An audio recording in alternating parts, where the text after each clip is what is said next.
নমস্কার, আপনারা দেখছেন গ্লোব টিভি। সবার পাশে সবার সাথে গ্লোব নিউজ নিয়ে এখন আমি সুপর্ণা রয়েছি আপনাদের সঙ্গে।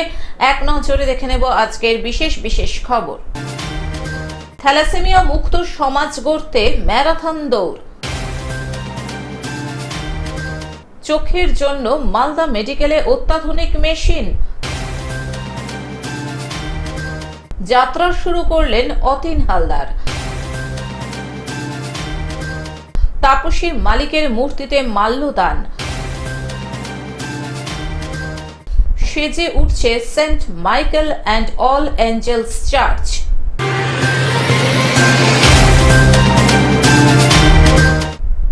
আসছে বিস্তারিত খবরে। থ্যালাসেমিয়া মুক্ত সমাজ গড়তে ম্যারাথন দৌড়। মানুষের মধ্যে থ্যালাসেমিয়া নিয়ে সচেতনতা বাড়াতে অন্যদিকে বসিরহাটের তরুণ সমাজকে মাঠমুখী করতে ম্যারাথন দৌড়ের আয়োজন করল এক স্বেচ্ছাসেবী সংগঠন।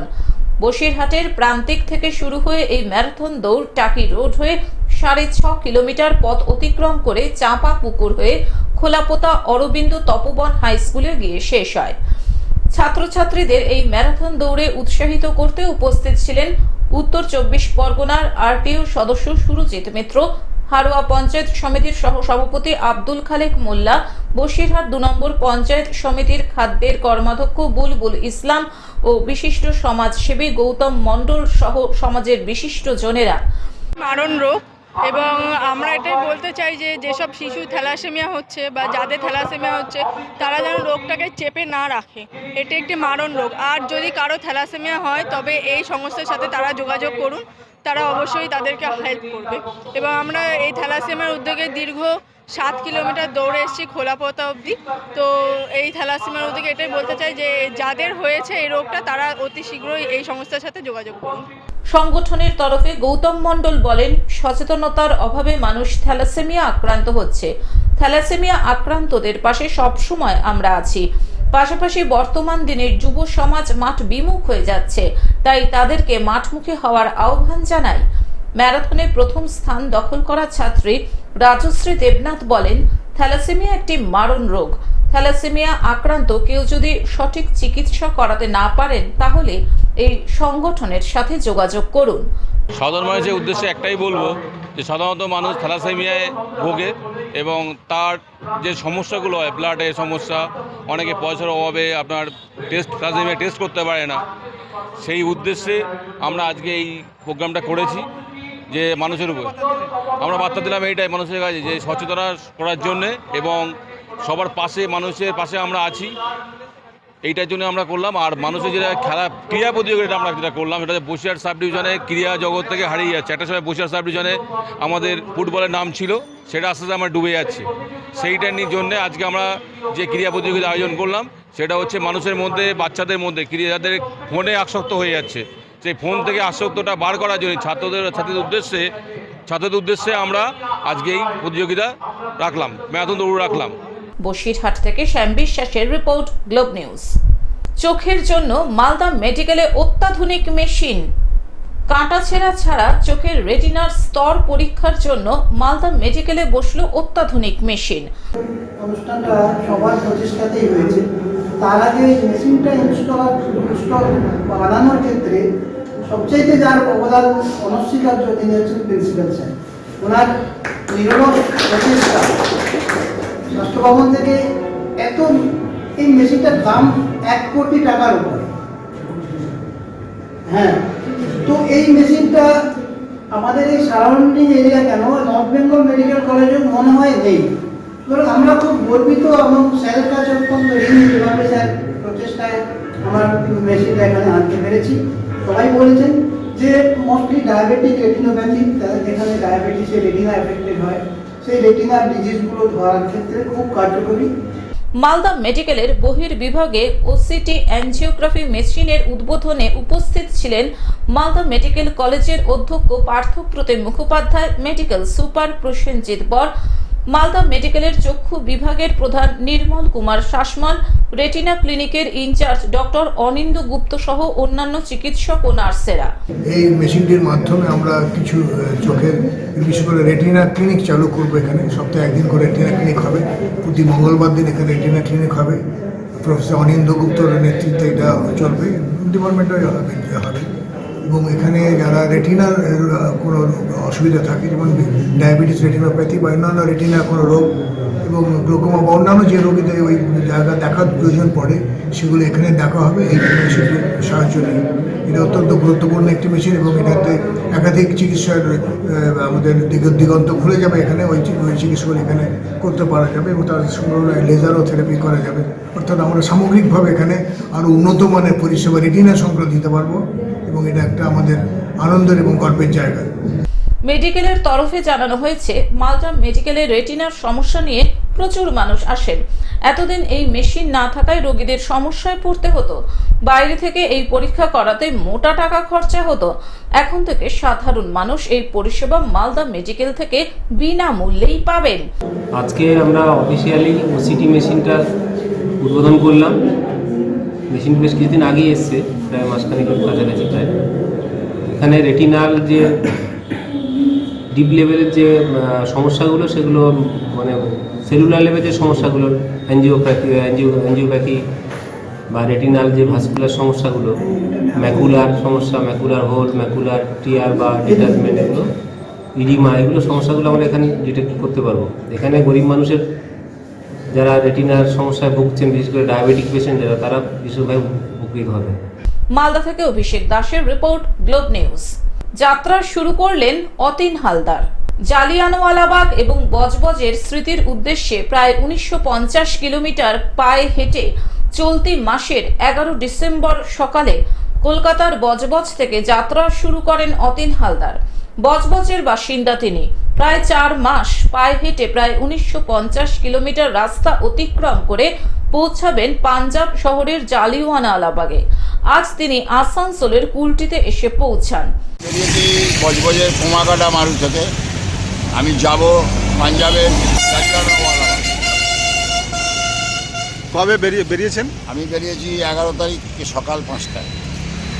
এই মাসের 11 তারিখ? এই 11ই ডিসেম্বর। 11 ডিসেম্বর। আচ্ছা, আপনি যে যাবেন পাঞ্জাবের জালিয়ানওয়ালাবাগ, কতদিন সময় লাগবে? এটা আমি 4 মাসের টার্গেট করেছি। 4 মাসের ভিতরে আমি জালিয়ানওয়ালাবাগ পৌঁছব। পায়ে হেঁটে? পায়ে হেঁটে পদযাত্রা শুরু করি। আসানসোল থেকে সৌমিত্র গাঙ্গুলির রিপোর্ট, গ্লোব নিউজ। তাপসী মালিকের মূর্তিতে মাল্যদান। গতকাল হুগলির সিঙ্গুর আন্দোলনের শহীদ তাপসী মালিকের 88 মৃত্যু বার্ষিকীতে কামারকুণ্ড বাজেমেলিয়া উজ্জ্বল সংঘের সামনে তাপসী মালিকের মর্মর মূর্তিতে মাল্যদান করে শ্রদ্ধা জানালেন রাজ্যের মন্ত্রী বেচারা মান্না। এছাড়াও উপস্থিত ছিলেন তাপসী মালিকের বাবা সহ অন্যান্য বিশিষ্ট ব্যক্তিবর্গ। উচ্চ আদালত সিবিআই তদন্তের নির্দেশ দিয়েছিলেন এবং সিবিআই তদন্তে দোষীদের সাজা হলো, তারা আজও জামিনে মুক্ত রয়েছে। এখনো তাপসী মালিকের হত্যাকারীরা শাস্তি পায়নি।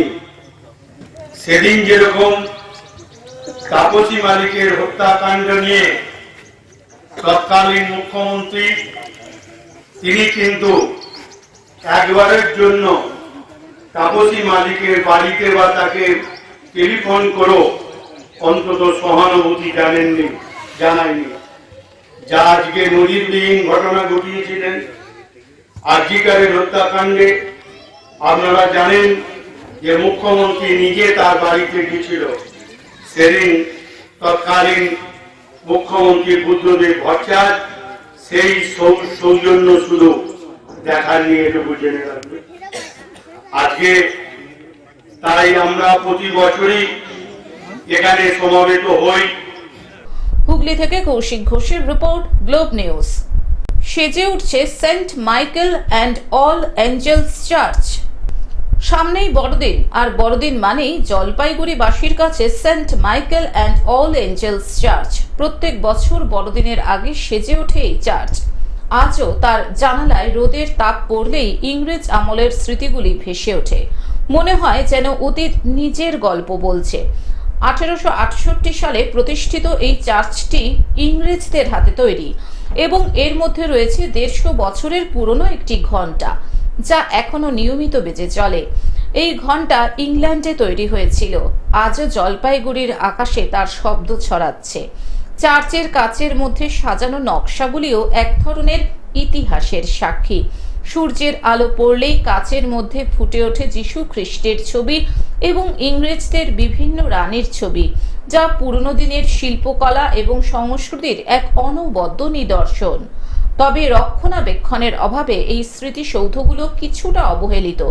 চার্চের আশেপাশে রয়েছে বহু ইংরেজ চা বণিকের সমাধি, যাদের নাম আজও ইতিহাসে লেখা রয়েছে।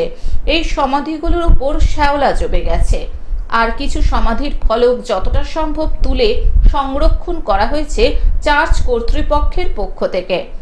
1877 সালের 5 ফেব্রুয়ারি টি প্ল্যান্টার্স ওয়াল্টার আলেকজান্ডার জন থমসনের স্ত্রী শার্লি থমসন মারা যান।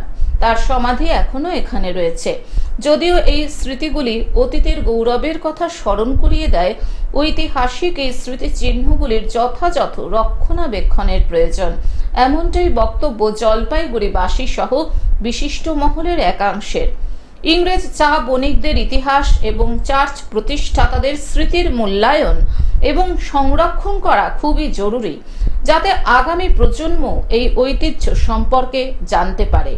এই কাজটা হচ্ছে বেলজিয়াম থেকে কাজ, 1868 সালের এই কাজ বেলজিয়াম থেকে আনা হয়েছিল। এই কাচের বিশেষত্ব হচ্ছে সূর্যের আলো যখন সূর্য ওঠে তখন এটা ফুটে ওঠে এবং সূর্য অস্ত গেলেই এটা চলে যায় এবং তখন অন্ধকারের কিছুই দেখা যায় না। এই কাজটা হচ্ছে এখন আর পাওয়া যাবে না, আমাদের সেই কাজ এখনও ধরে রেখেছি আমরা এবং এখনও পর্যন্ত সেটা ঠিকভাবেই আছে। এবং ঘণ্টাটা হচ্ছে 1872 সালের ঘণ্টা, ইংল্যান্ড থেকে এসেছিল। সেই ঘণ্টা এখনও বাজে এবং প্রতি রোববার এই ঘণ্টা বাজে এবং এই ঘণ্টা বাজায় বিশেষত্ব হচ্ছে একটা হিন্দু পরিবার, বুধন সাহা, তার সেই বাজাতো। তিনি মারা যাওয়ার পর তার ছেলে রবীন্দ্র শাহ সে এখন বাজায়। জলপাইগুড়ি থেকে সায়ন সেনের রিপোর্ট, গ্লোব নিউজ। এখন থেকে গ্লোব টিভি দেখুন আপনার স্মার্টফোনেও। গুগল প্লে স্টোর অথবা অ্যাপল স্টোর থেকে ডাউনলোড করুন গ্লোব টিভি লাইভ অ্যাপ এবং জিও টিভি অ্যাপ। এছাড়াও জিও ফাইবারেও গ্লোব টিভি দেখুন। আজকের মতন গ্লোব নিউজ এখন এই পর্যন্তই। দেখতে থাকুন গ্লোব টিভি, সবার পাশে সবার সাথে। নমস্কার।